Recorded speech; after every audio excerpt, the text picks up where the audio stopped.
Good morning, dear students. Welcome to this online lecture. I am Mr. Rahul Pawar. In today's lecture, we are going to start with the new topic of our syllabus. The title of the topic is Book Building and Underwriting. In this particular topic, we are going to study what is the concept of book building, what is the meaning of underwriting, and after that we are going to study the examples on underwriting of shares. आजच्या या लेक्चरमध्ये आपण आपल्या सिलेबसमधील जो नवीन topic आहे ज्याचं नाव आहे book building and underwriting हा नवीन टॉपिक सुरू करत आहोत. या टॉपिकमध्ये सुरुवातीला आपण बुक बिल्डिंग म्हणजे काय ते पाहणार आहोत. त्याच्यानंतर अंडररायटिंग ऑफ शेअर्स म्हणजे काय, अंडररायटिंग संदर्भात कंपनी ॲक्टमध्ये कोणत्या प्रोव्हिजन्स आहेत हे आपण या टॉपिकमध्ये पाहणार आहोत. आणि सर्वात शेवटी अंडररायटिंग ऑफ शेअर्स हे कशा पद्धतीने केलं जातं, त्याचं अकाउंटिंग कसं केलं जातं याचे एक्झाम्पल देखील आपण या टॉपिकमध्ये शिकणार आहोत. In this particular lecture, first we are going to study what is the meaning of book building. After that, we are going to study what is the process of book building.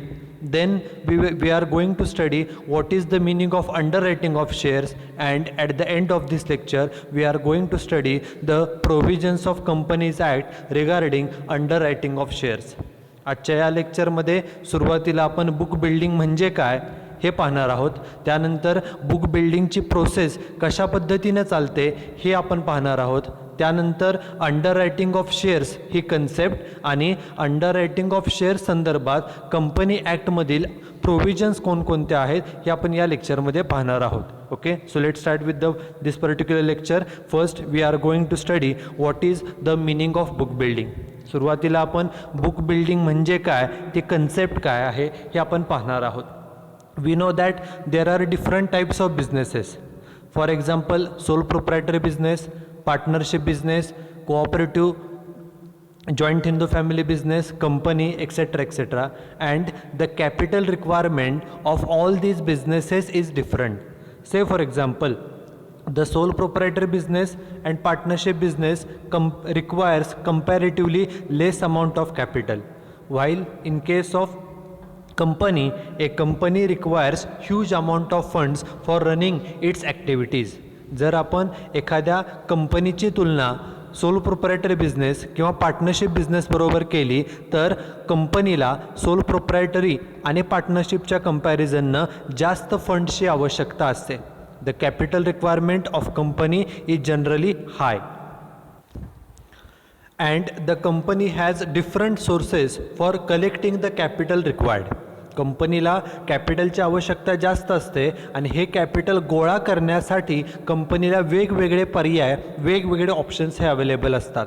We know that a company can raise the capital by issuing the equity shares. This is first alternative. Second alternative is company can issue preference shares and can collect the required capital. Third alternative is company can issue the debentures. Fourth option is company can borrow the funds from bank, that is bank loan. Other option is company can take the deposits from the people. So we can say that there are number of alternatives available for the company for raising the funds. The funds can be raised from these different sources. Plus the company also can raise the capital through internal financing also by creating the different types of reserves. कंपनीला जो काही नफा होतो, profit होतो, त्या प्रॉफिटपैकी काही रक्कम ही reserve म्हणून कंपनी दरवर्षी बाजूला काढून ठेवत असते. त्या रिझर्वचा वापर करून देखील कंपनी कॅपिटलची गरज ही भागवू शकते. So A company requires huge amount of capital for running the business activities and it can raise the funds from these different alternatives. Some of the alternatives are external sources and some of the alternatives are internal sources. Now see, every business organization needs funds for its business activities. As I said earlier, for running any type of business, for starting any business, for running any business, for expanding any business, every business requires funds. Okay, it can raise the funds either externally or through internal sources. Every business has both these options. Business कोणताही असो, soul proprietary असो, partnership असो, joint Hindu family असो किंवा company असो, त्यांना funds जे लागतात, पैसे जे लागतात ते कलेक्ट करण्यासाठी हे दोन ऑप्शन असतात. एक म्हणजे इंटरनल सोर्स आणि दुसरा म्हणजे external source. When the company want to go for external source they use various means for the same. मगाशी सांगितल्याप्रमाणे की when a company has to raise the capital, company has different alternatives like issue of equity shares, second issue of preference shares, third issue of debentures, fourth bank loan, fifth deposits, etc., etc. All these are the external sources. Out of these sources, out of these options, the most popular option to raise the capital is to issue the equity shares or to issue the shares. हे जे काही सर्व पर्याय उपलब्ध आहेत capital गोळा करण्यासाठी, या पर्यायांपैकी सर्वात पॉप्युलर आणि जास्त वापरला जाणारा कोणता जर सोर्स असेल तर तो असतो तो म्हणजे इश्यू ऑफ शेअर्स. शेअर्स विकून कॅपिटल गोळा करणे it is one of the most popular source of raising the capital. And we know that the shares, whether it is equity share or preference shares, the shares can be issued at par. Secondly, it can be issued at premium and it can be issued at discount. जे shares असतात, से for example एखादा share 100 रुपयाचा असेल, तो जर share 100चा share 100लाच आपण issue केला तर आपण म्हणतो की it is issued at a पार.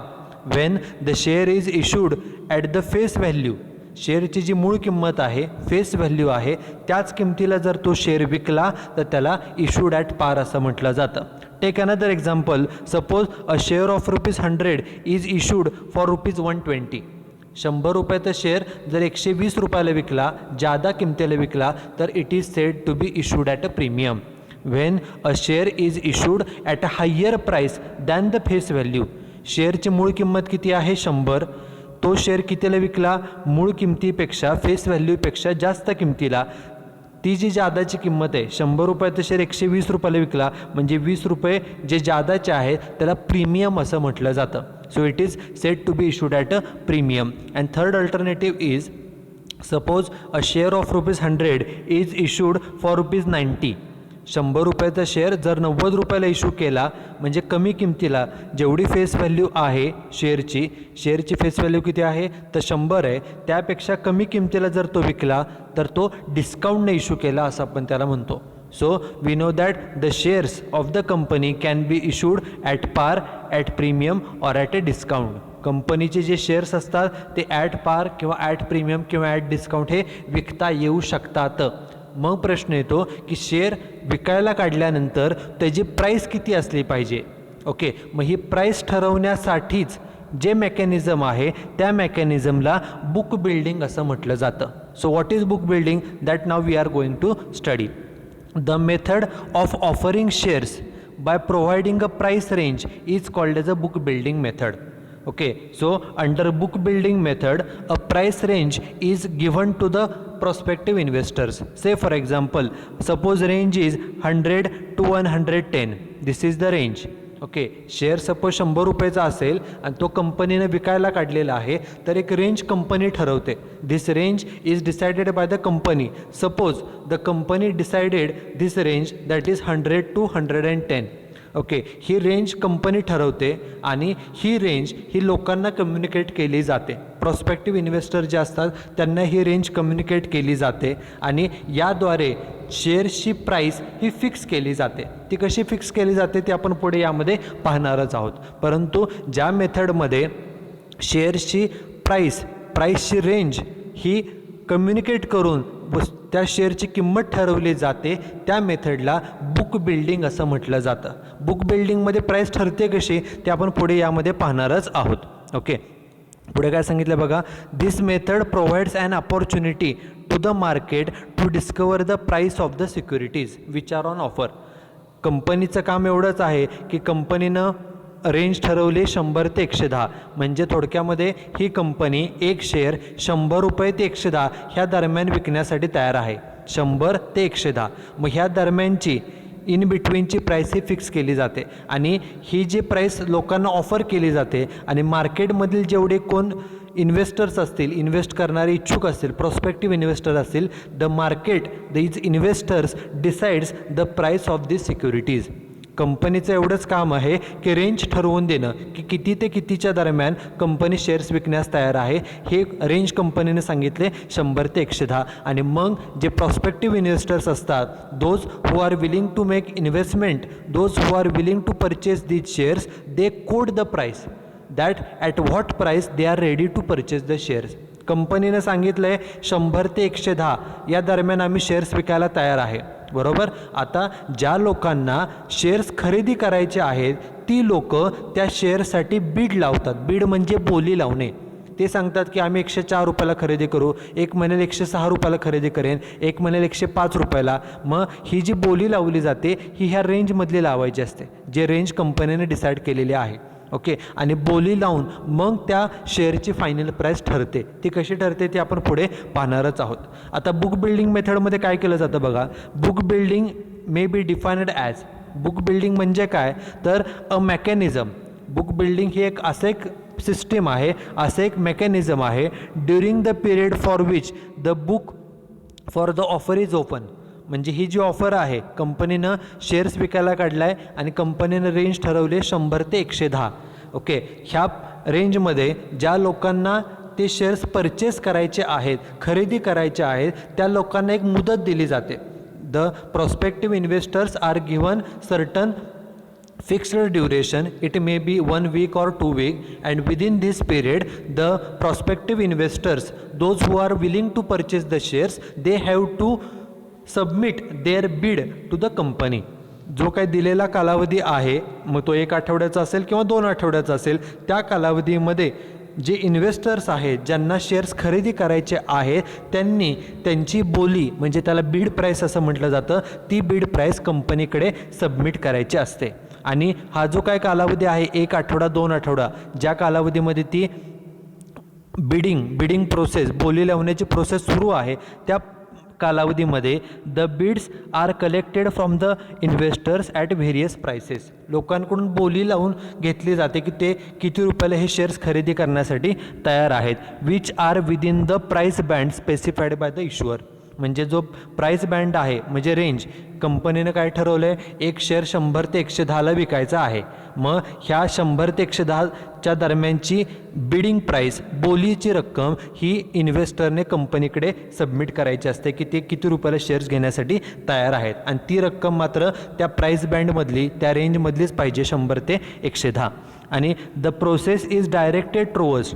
आणि ही जी प्रक्रिया आहे ही कशासाठी केली जाते, ह्याच्यातून काय मिळतं, towards both the institutional investors as well as retail investors. म्हणजे जी बिडिंग करण्याची पद्धत आहे किंवा जी बीड कोण करू शकतं तर कोणीही व्यक्ती, तो इंडिव्हिज्युअल असेल किंवा ती इन्स्टिट्यूशन असेल, those who are willing to purchase the shares of the company they can submit their bid. But most important thing is the bid should be within the price range decided by the company. मगाशी आपण पाहिलं आपल्या कंपनीने 100 ते 110ची range ठरवलेली आहे. या रेंजमधलीच किंमत त्या इन्व्हेस्टरला ही बोली लावावी लागते. The issue price is determined after the bid closure based on demand generated. एकदा ती बोली जी लावण्याची जी मुदत आहे, बिडिंगची प्रोसेस आहे, सपोज आठवडाभर 2 आठवडे ते बोली लावण्याचा कालावधी होता, ती तारीख संपल्यानंतर after the bidding process is over, बोली लावण्याची जी मुदत आहे, प्रक्रिया आहे, ती मुदत संपल्यानंतरच इश्यू प्राईस ही ठरवली जाते. की आपण ठरवताना सुरुवातीला ठरवलेलं 100 ते 110 ह्या रेंजमध्ये आपण शेअर्स विकण्यासाठी तयार आहोत, कंपनीने ठरवले. मग बिडिंग प्रोसेस सपोज 2 आठवड्याची आहे, ती प्रोसेस संपल्यानंतर मग त्या शेअरची इश्यू प्राईस ठरवली जाते. आणि कशानुसार ठरवली जाते, on the basis of demand generated. जी मागणी आलेली आहे लोकांकडून शेअरसाठी, त्याच्यावरून त्या शेअरची इश्यू प्राईस ही ठरवली जाते. म्हणजे शेअर 100ला विकायचा का 102 का 104 108 का 109 रुपयाला विकायचा. The issue price is decided after the bidding process is over and the issue price is fixed on the basis of demand generated from the bidding process. Bidding करत असताना किती डिमांड आलेली आहे, किती मागणी आलेली आहे, किती रुपयाला मागणी आलेली आहे, याच्यानुसार त्या शेअरची किंमत ही ठरत असते. मग प्रश्न होतो की ही इश्यू प्राईस ठरते कशी, तो पुढे सांगितलं आहे how is the price fixed. आपण जे आत्ता म्हणतो की after bidding process is over, बोली लावण्याचा जो काय कालावधी आहे तो 1 आठवडा असेल किंवा 2 आठवडा असेल, तो कालावधी संपल्यानंतर मागणीचा विचार करून शेअर्ससाठी जी मागणी आलेली आहे, बोली लावलेली आहे, त्याचा विचार करून इश्यू प्राईस ठरवली जाते. मग ती कशी ठरते तर बघा काय सांगितलं आहे, all the applications received till the last date are analysed. बोली लावण्याची जी शेवटची तारीख होती तोपर्यंतचे सर्व ॲप्लिकेशन्स जे काही बिडिंग आहे, बोली लावलेलं आहे, त्याचं ॲनालिसिस केलं जातं. And a final offer price known as cut off price is finalised. आणि जी काही डिमांड आलेली आहे, शेअरसाठी मागणी आलेली आहे, याचं ॲनालिसिस करून एक final price, final issue price ठरवली जाते. त्यालाच कट ऑफ प्राईस असं म्हटलं जातं. ओके, त्या फायनल प्राईसला कट ऑफ प्राईस असं म्हटलं जातं आणि त्या प्राईसला तो शेअर विकला जातो. पुढं काय सांगितलं आहे, द फायनल प्राईस, जी फायनल इश्यू प्राईस आहे, it is the equilibrium price or highest price at which all the shares can be sold smoothly. ही जी इश्यू प्राईस आहे किंवा ज्याला कट ऑफ प्राईस असं म्हटलं जातं, ही कट ऑफ प्राईस कोणती असते तर जी कंपनीनं रेंज दिलेली आहे 100 ते 110, यामधील जी हायेस्ट प्राईस आहे की ज्या प्राईसला कंपनी जेवढे शेअर्स विकायला काढलेले आहेत ते सर्व शेअर इझिली विकू शकते, अशा हायेस्ट प्राईसला इश्यू प्राईस किंवा कट ऑफ प्राईस असं म्हटलं जातं. कंपनीनं रेंज दिलेली आहे 100 ते 110. या रेंजमध्ये लोकांनी बिडिंग करायचे, बोली लावायची आहे. एकदा बोली लावण्याची मुदत संपली, after completion of the bidding period, बिडिंगचा पिरियड, बिडिंग प्रोसेसचा जो काय पिरियड आहे 1 आठवडा 2 आठवडे, तो कालावधी संपल्यानंतर जे काय डिमांड आलेली आहे, मागणी आलेली आहे शेअरसाठी, त्याचं ॲनालिसिस करून एक फायनल प्राईस, ज्याला इश्यू प्राईस किंवा कट ऑफ प्राईस असं आपण म्हणू शकतो, ती कट ऑफ प्राईस फायनल केली जाते. आणि ती कट ऑफ प्राईस कोणती असते तर ज्या प्राईसला, ज्या हायेस्ट प्राईसला कंपनी त्यांचे शेअर स्मूथली सर्वचं सर्व विकू शकते, त्या प्राईसला, हायेस्ट प्राईसला कट ऑफ प्राईस असं म्हटलं जातं. So the cut off price, the issue price is the highest price at which the company can sell all its issued shares smoothly. जेवढे कंपनीने शेअर्स विकायला काढलेले आहेत ते सर्व शेअर्स किती हायेस्ट प्राईसला विकले जाऊ शकतात इझिली, त्या हायेस्ट प्राईसला, जास्तीत जास्त किमतीला कट ऑफ प्राईस म्हणजे इश्यू प्राईस असं म्हटलं जातं. सपोज इश्यू प्राईस ठरली 108 रुपये, किती ठरले 108 रुपये ही इश्यू प्राईस ठरली, आणि एखादा शेअर होल्डर होता किंवा एखादा प्रॉस्पेक्टिव्ह इन्व्हेस्टर होता, त्यानं 105 रुपयाला बोली लावली असेल. त्यानं किती रुपयाला शेअर घेण्यासाठी तो तयार होता, 105 रुपयाला तयार होता, त्यानं त्यासाठी बोली लावली होती, परंतु आपली किंमत किती ठरली 108 रुपये, बरोबर. मग जर suppose if the price quoted by investor किती रुपयाला शेअर्स घ्यायला तयार आहे 105ला, आणि ती ही जी 105 प्राईस आहे, if it is less than the final price, आपण शेअर्सची फायनल प्राईस किती ठरली 108 रुपयाला शेअर्स विकायचे फायनली ठरलेलं आहे 108 रुपयाला. त्यामुळे जर एखाद्या इन्व्हेस्टरने कमी किंमत बोली लावली असेल, कमी किमतीची बोली लावली असेल, तर त्याला शेअर्स मिळणार नाहीत. Okay, he will not get the allotment. कारण का, कारण की तो 105 रुपयाला शेअर्स घ्यायला तयार आहे आणि आपली फायनल प्राईस 108 रुपये ठरलेली आहे. त्यामुळे जो कमी किमतीला शेअर्स मागतोय फायनल प्राईसपेक्षा, आपली फायनल प्राईस 108 रुपये ठरलेली आहे, म्हणजे जो 108 रुपयाला शेअर्स घ्यायला तयार आहे किंवा 108पेक्षा जादाला तयार आहे, त्यालाच आपण फक्त शेअर्स विकणार. हा 105 रुपयाला शेअर मागतोय, कमी किमतीला मागतोय, त्यामुळे त्याला शेअर्स दिले जात नाहीत. त्यामुळे जो इन्व्हेस्टर कमी किमतीची बोली लावेल त्याला शेअर्स कुठलेही दिले जात नाही. आणि जर सपोज आपण प्राईस ठरवली 108 रुपये आणि एखाद्यानं बोली लावली होती 110 रुपयाला, ओके, आपण शेअरची प्राईस किती ठरवली, फायनल केली 108 रुपयाला इश्यू करायचा, आणि एका शेअर होल्डरने बोली लावलेली होती कितीला तर 110 रुपयाला बोली ही लावलेली आहे. मग अशा केसमध्ये काय केलं जातं, तो जादा किमतीला शेअर्स घ्यायला तयार आहे, मग किती रुपये त्यानं जादा द्यायला तयार येतो, 2 रुपये तो जादा द्यायला तयार आहे. मग काय केलं जातं बघा, if price quoted by investor, तर इन्व्हेस्टरनं किती रुपयाला त्यानं बोली लावली 110, if it is higher than the final price, आपली फायनल प्राईस 108 आहे आणि त्यानं बोली लावलेली आहे 110ला, म्हणजे जादा किमतीला तो शेअर्स घ्यायला तयार आहे. द अमाऊंट इन एक्सेस, जी जादाची रक्कम आहे किती रुपये जादाची रक्कम आपण मागाशी शोधून काढली, एका शेअरचे 2 रुपये. जी जादाची रक्कम आहे इट इज रिफंडेड. ओके, जे जादाचे 2 रुपये आहेत ते त्याला परत केले जातात आणि त्याला तो शेअर 108 रुपयालाच विकला जातो. If he gets the allotment, त्याला शेअर्स मिळतील आणि मिळाल्यानंतर त्याचे जे 2 रुपये जादाचे त्यानं दिलेले आहेत ते रक्कम त्याला रिटर्न केली जाते. If the allotment is not made, जर एखाद्या इन्व्हेस्टरने ॲप्लिकेशन केलं होतं परंतु जर त्याला शेअर्स देता आले नाहीत कंपनीला काही कारणामुळं, if the company is unable to issue shares to that investor, then whatever the amount he has deposited in the company, shares खरेदी करण्यासाठी त्यानं जे काय रक्कम कंपनीमध्ये जमा केली असेल ती सर्व रक्कम फुल मनी is refunded within 15 days. Okay, त्याला त्याचे जे पैसे आहेत त्यानं शेअरसाठी ॲप्लिकेशन केलेलं आहे परंतु त्याला शेअर्स कंपनीला देता आले नाहीत काही कारणामुळे, तर त्याचे जे पैसे आहेत the full amount full money is refunded within 15 days. 15 दिवसामध्ये, कधीपासून 15 दिवस, after the final allotment is made.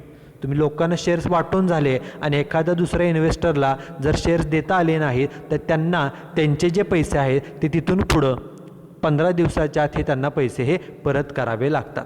Okay, so this is the mechanism in which the final price, that is cut off price, that is issue price of shares is fixed under book building method, and this total mechanism, this total process is called as a book building method. Okay, so this is the first concept of this syllabus. Now the second concept is what is the meaning of underwriting of shares. Underwriting म्हणजे काय? Okay, काय सांगितलं बघा, underwriting is a contract between company and underwriters. पहिल्यांदा underwriting म्हणजे काय, तर underwriting is one type of a contract which is made between the 2 parties. First party is company and second party is underwriter. हे company आणि अंडररायटर ह्या दोघांमधील contract आहे. Okay, हे कॉन्ट्रॅक्ट कशासाठी केलं जातं, तर बघा, ज्या वेळेला एखाद्या company, suppose company's name is A Limited and suppose it requires a capital of ₹5 lakhs and company decides to raise this capital by issuing the equity shares.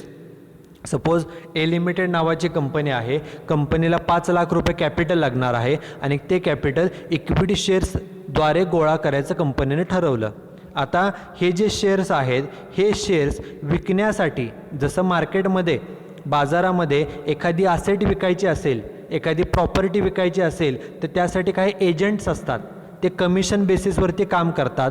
Same त्याप्रमाणे ज्या वेळेला एखाद्या कंपनीला शेअर्सद्वारे, डिबेंचर्सद्वारे पैसे गोळा करायचे असतात त्यावेळेला मार्केटमध्ये असे काही एजंट्स आहेत, ते कंपनीच्या वतीनं लोकांना शेअर्स विकण्याचं काम करतात आणि कंपनीला पैसे मिळवून देतात आणि त्या बदल्यात त्यांना कमिशन मिळतं. हे जे एजंट्स आहेत, these agents are called as a underwriters. So who is underwriter? Underwriter is an agent. Underwriter हा एजंट आहे. तो काय काम करतो, तो काय जबाबदारी घेतो? He takes the responsibility. तो कोणती जबाबदारी घेतो? To sell the shares of the company. कंपनीने जे शेअर्स इथं 5 लाखाचे विकायला काढलेले आहेत ते शेअर्स विकण्याची जबाबदारी तो एजंट घेतो आणि कंपनीचे शेअर्स विकून देतो. ओके, त्या एजंटला अंडररायटर असं म्हटलं जातं आणि हे काम केल्याबद्दल त्याला जे काही मोबदला मिळतो, he gets the remuneration in the form of underwriting commission. त्याला त्याचा कामाचा मोबदला कमिशनच्या स्वरूपात, अंडररायटिंग कमिशनच्या स्वरूपामध्ये मिळत हा असतो. ओके, काय सांगितलं बघा, an underwriter is an agent who takes the responsibility of selling the shares on behalf of the company.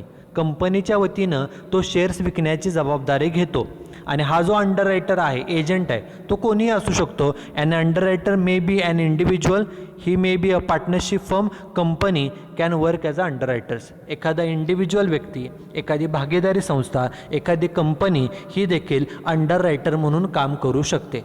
आपण मार्केटमध्ये बघतो की जे जागेचे व्यवहार केले जातात, प्रॉपर्टीचे व्यवहार केले जातात, त्यासाठीचे जे अंडररायटर्स एजंट्स असतात ते सिंगल असतात, इंडिव्हिज्युअल व्यक्ती फक्त असतो.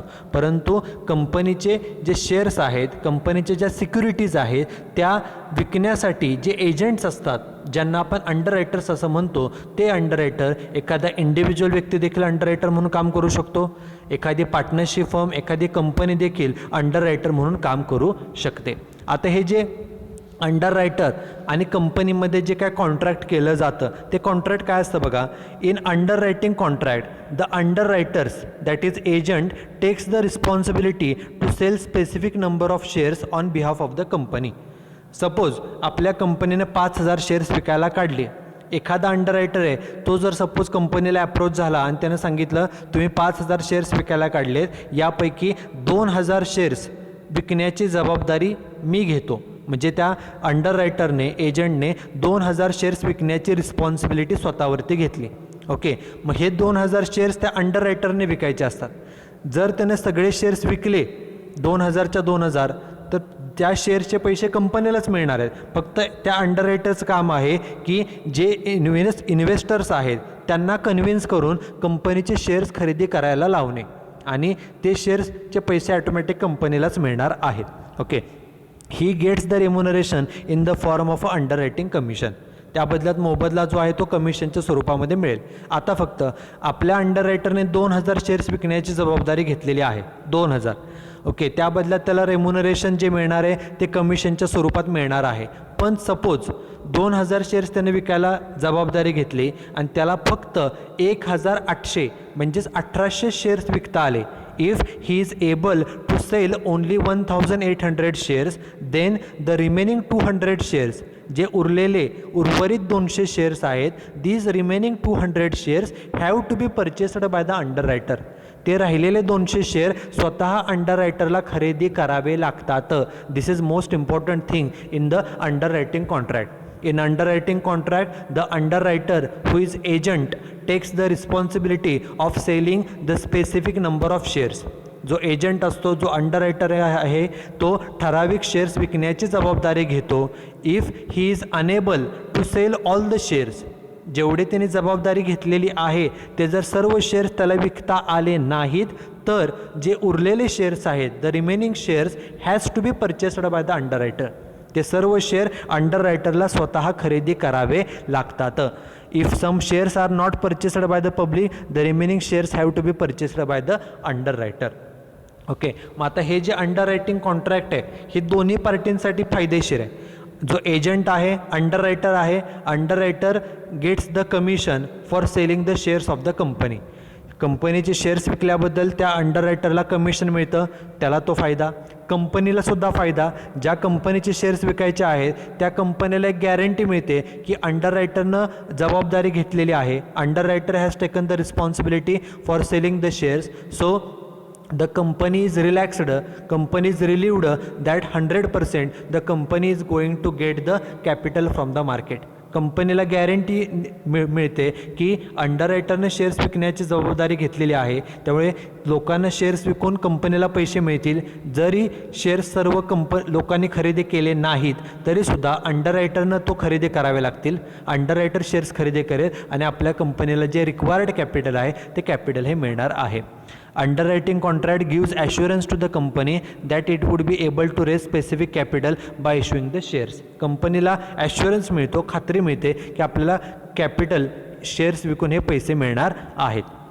The central government of India, आपल्या देशाच्या केंद्र सरकारने has recently setup number of institutions for helping the companies to raise the capital.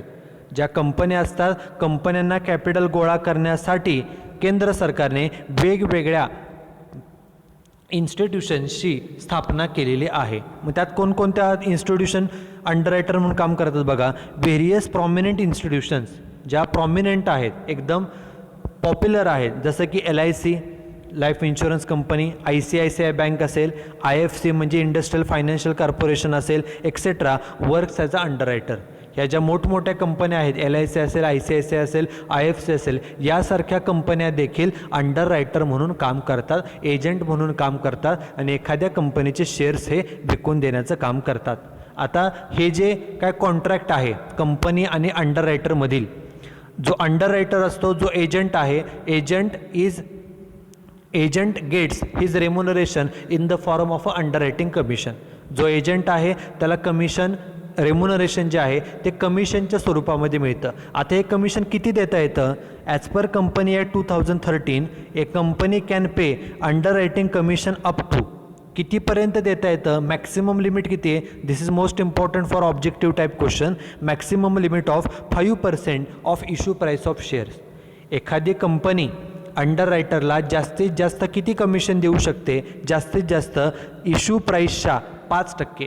कंपनीने जेवढ्याला शेअर्स इश्यू केलेला आहे त्या इश्यू प्राईसच्या मॅक्सिमम 5%च कमिशन म्हणून देता येऊ शकते. मॅक्सिमम 5%, म्हणजेच 5% द्यावं असं नाही, 3%, 4%, 4.5%, 5%, मॅक्सिमम 5%पर्यंत देता येऊ शकतं.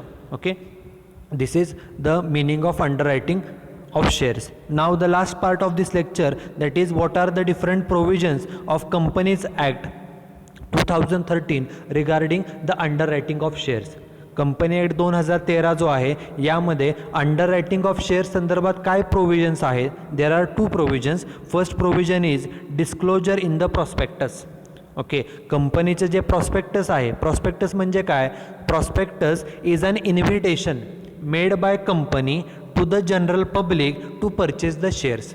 ज्या वेळेला एखादी कंपनी शेअर्स विकायला काढते त्यावेळेला कंपनी एक प्रॉस्पेक्टस तयार करते. जसं कॉलेजचं प्रॉस्पेक्टस असतं ज्यामध्ये कॉलेजची सर्व माहिती दिलेली असते आणि त्यामध्ये ॲप्लिकेशन फॉर्म असतो, सेम त्याप्रमाणे ज्या वेळेला एखादी कंपनी शेअर्स विकायला काढते त्यावेळेला त्या कंपनीची सर्व माहिती ही त्या प्रॉस्पेक्टसमध्ये दिली जाते. ॲप्लिकेशन फॉर्मसुद्धा असतो. ओके, हे जे प्रॉस्पेक्टस आहे या प्रॉस्पेक्टसमध्ये ही कंपनीनं काय मेन्शन केलं पाहिजे, काय डिस्क्लोज केलं पाहिजे की कंपनीनं किती शेअर्स विकायला काढलेले आहेत आणि त्यापैकी किती शेअर्स हे ते अंडररायटर थ्रू विकणार आहेत. ओके, हे त्या प्रॉस्पेक्टसमध्ये मेन्शन करणं गरजेचं आहे. काय सांगितलं बघा, it is necessary to mention the names of the underwriters in the prospectus. कंपनीनं किती शेअर्स विकायला काढलेत, त्यापैकी अंडररायटर थ्रू किती विकले जाणार आहेत, कोण अंडररायटर आहे, त्या व्यक्तीचं नाव काय, हे सर्व त्या प्रॉस्पेक्टसमध्ये मेन्शन करणं गरजेचं आहे. Further, the opinion of the directors that underwriters have sufficient funds to discharge their obligation should also be mentioned. Okay, जे अंडररायटर्स असतात ते फायनान्शियली आर्थिकदृष्ट्या स्ट्रॉंग असणंसुद्धा गरजेचं आहे. कारण का, if the underwriters are unable to sell all the shares of the company. Okay, मागासचं जे उदाहरण घेतलं की 2000 शेअर्स विकण्याची जबाबदारी अंडररायटरने घेतलेली आहे, त्यापैकी जर काही शेअर्स विकता आले नाहीत, if the underwriter is unable to sell all the shares, then the remaining shares, जे उरलेले शेअर्स आहेत हे त्या अंडररायटरला स्वतः खरेदी करावे लागतात. त्यासाठी तो तेवढा फायनान्शियली स्ट्रॉंग असणं गरजेचं आहे. आणि त्या अंडररायटरची फायनान्शियल पोझिशन कशी आहे, तो फायनान्शियली तेवढा साऊंड आहे की नाही, याबद्दलचं आपल्या कंपनीचे जे डायरेक्टर्स आहेत, संचालक आहे, यांचं ओपिनियन, यांचं जे मत आहे ते सुद्धा त्या प्रॉस्पेक्टसमध्ये पब्लिश करणं, मेन्शन करणं हे सुद्धा गरजेचं आहे. त्यामुळे ज्या वेळेला एखादी company, when any company sells the shares through underwriters, then it has to mention it in the prospectus of the company. कंपनीच्या प्रॉस्पेक्टसमध्ये ते मेन्शन केलं पाहिजे. अंडररायटर्स कोण आहेत, त्यांनी किती शेअर्स विकण्याची जबाबदारी घेतलेली आहे हे मेन्शन केलं पाहिजे. प्लस त्याबरोबर ते फायनान्शियली स्ट्रॉंग आहेत की नाही याबद्दलचं जे डायरेक्टर्स आहेत त्यांचं ओपिनियनसुद्धा त्यामध्ये मेन्शन करणं गरजेचं आहे. This is first point. And second and last point is disclosure in the statutory report. Okay, जो स्टॅट्युटरी रिपोर्ट असतो कंपनीचा, स्टॅट्युटरी मीटिंगसाठी तयार केलेला, statutory meeting is the only meeting which is held only once in the lifetime of the company. कंपनीच्या लाईफटाईममध्ये, आयुष्यभरामध्ये ही meeting एकदाच होते. स्टॅट्युटरी मीटिंग जी कंपनी सुरू झाल्यानंतर 1-2 महिन्यामध्ये कंडक्ट केली जाते. त्या मीटिंगसाठी, स्टॅट्युटरी मीटिंगसाठी जो रिपोर्ट बनवला जातो, it is called as a statutory report. त्या स्टॅट्युटरी रिपोर्टमध्ये आपण आपले शेअर्स अंडररायटर थ्रू विकलेले आहेत हे मेन्शन करणं गरजेचं आहे. त्यासाठी त्यांना किती कमिशन आहे, किती दिले कमिशन, हे सुद्धा त्यामध्ये मेन्शन करावं लागतं. A brief explanation of underwriting contract should be given in the statutory report. Okay, underwriting through किती शेअर्स विकले ह्याचं एक्सप्लेनेशन त्या रिपोर्टमध्ये दिलं पाहिजे. Number of shares given to the underwriters under the contract needs to be mentioned.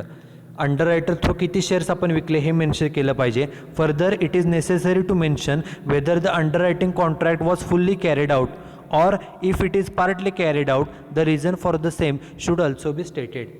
त्या रिपोर्टमध्ये अंडररायटर through किती shares विकले, सपोज 2000 शेअर्स अंडररायटर थ्रू विकले, त्यापैकी किती शेअर्स विकले गेले, पूर्ण विकले गेले का काहीच विकले गेले.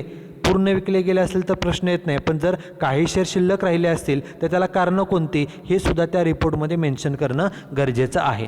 Plus the commission payable or paid to the underwriters, shares विकल्याबद्दलचं कमिशन किती रुपये आहे, त्यापैकी किती पेड केले, किती पेड करायचे राहिले. अंडररायटरचं कमिशन, मॅनेजरचं कमिशन, डायरेक्टरचं commission should also be mentioned in the statutory report. जो स्टॅट्युटरी रिपोर्ट आहे त्यामध्ये कंपनीने किती शेअर्स विकायला काढले होते, त्यापैकी किती शेअर्स अंडररायटर थ्रू विकले, किती शेअर्स विकता आले, किती शेअर्स शिल्लक राहिले, किती कमिशन अंडररायटिंग कमिशन आहे त्यापैकी दिलं किती, द्यायचं किती राहिले. All this things have to be mentioned in the statutory report of the company. These are the provisions of Companies Act 2013 relating to the underwriting contract.